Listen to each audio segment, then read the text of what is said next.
3 weeks ago, I was privileged at the University of Alberta to meet the UN. I got to meet one of the council members at the Security Council, and I noticed a recurring theme, and it's kind of from the media, it's definitely from our government.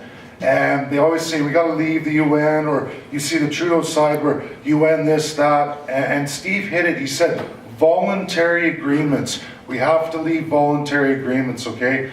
The UN is built by the Security Council. That's 5 members. They are our allies. That was China, Russia, USA, UK, and France, okay? Those are the defining members of the Security Council.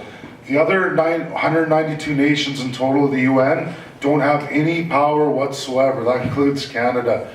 So they use fancy words along the way. Human Rights Council. Now, that's not the Declaration of Human Rights. That's the Human Rights Council. That's a voluntary organization. It's a sub-organization. If you don't have all 5 of those allied members from World War II signing on, all 5 of them together, it's not legally binding on the international scene. It's voluntary.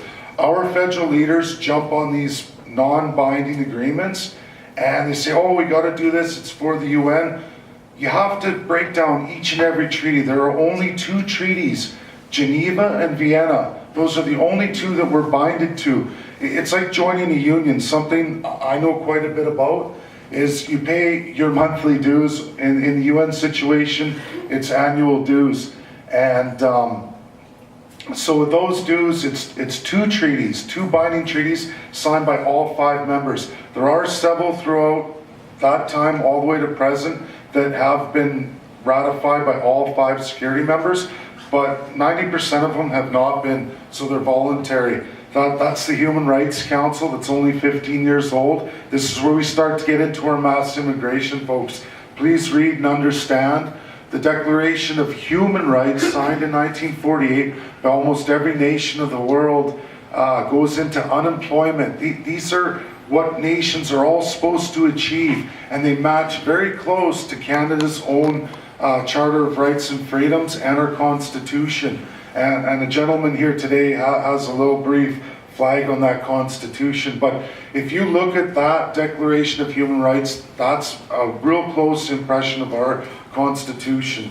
And inside that is several articles that go into unemployment, national borders, about protecting that, because we don't want another World War III, okay? That was the whole intention of it. That's what the Allies did. 100 million people were lost in World War II, okay? And we've seen what communism's done, and that's another 120 million. That's since the war, okay? And we're supposed to be standing against that. We're supposed to have our secure borders. Immigration is supposed to be a function, like Steve said, and he hit it. It's supposed to be a function on when we have opportunity, when our unemployment rates are so low that we can't get the demand. Right now, we all know, especially in Alberta, at a 7.2 right now is our unemployment rate for Alberta. That's not a time to bring in immigrants. It should be a tap. And that was the design of the UN that we're supposed to follow. The only binding that we have.